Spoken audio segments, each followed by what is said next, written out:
Raheem Sterling stalling contract talks alert Real Madrid. Thiago burns his bridges with Barcelona. Anthony Martial costs United another 10 million euros. And how are the top Dutch teams earning a lot of brownie points within the league? That and more coming up in the next few minutes, as I'm your host, Matt Froelich. You are the One Footballers, and this is the Daily News. First off, and after a few days of Real Madrid being linked with the signing of Eden Hazard, they may be turning their attentions to Manchester City star Raheem Sterling. With 18 months left on his contract, City and Guardiola are eager to tie the Englishman down. However, a stumbling block has arisen in their way when it comes to wages.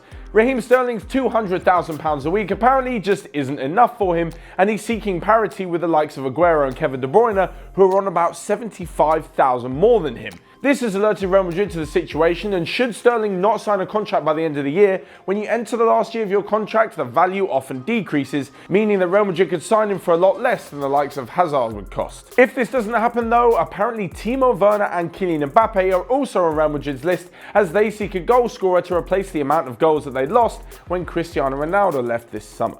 But from Real Madrid to Barcelona, and a former player who has launched a scathing attack on his old club by saying he left to enjoy playing football again. Thiago left Barcelona in 2013 to follow Pep Guardiola to Bayern Munich, and he's been there ever since. One of the many youth academy graduates, he said that the idea was for them all to get into the first team and then to enjoy playing football. But since he couldn't play regular games and winning a trophy was not the same as playing regular football, he decided he had to leave. The same could be said for his brother Rafinha, who earned a few loan moves away to the likes of Vigo and Inter Milan. However, he now finds himself back in the squad and barely getting any minutes. So maybe he should take the advice of his brother and move on somewhere more permanently. As for a return to Barcelona, well, Thiago has said he is focusing on this season, where Bayern Munich have a lot to do if they're to retain their title, as they're currently in 6th position. But moving on to Manchester United now, and of course, the bad news just keeps on rolling in. You would have thought that everything was positive after the weekend's comeback against Newcastle. However, Anthony Martial scoring has cost them another 10 million euros. This is because there was a clause in his contract from Monaco saying that if he scores 25 league goals, Manchester United will owe Monaco another 10 million euros.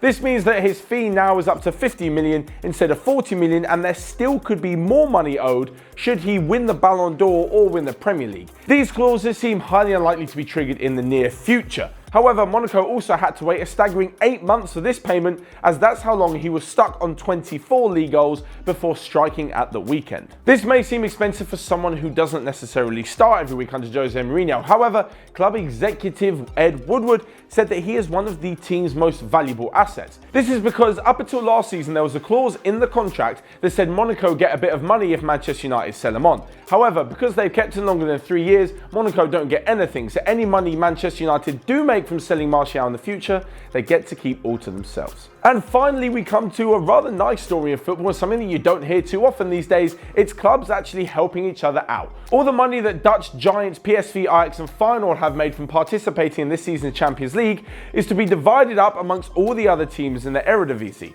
This is because Dutch football has had a massive reshuffle after failing to qualify for the World Cup and the European Championships in the last few years. They basically want to help the rest of the league become better and therefore increase the competitiveness and the chance of producing top quality footballers.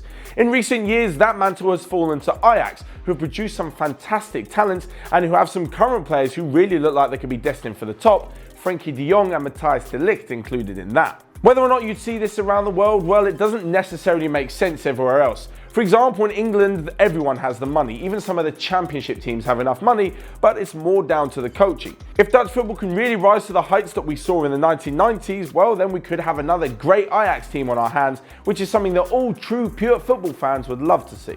But whilst we wait for the reconstruction and renaissance of Dutch football, why don't you click here to check out all the other videos that we've got going on OneFootball at the moment. Make sure you smash that like button and let me know down below what you think of all of today's daily news. But until next time, I'll see you guys later.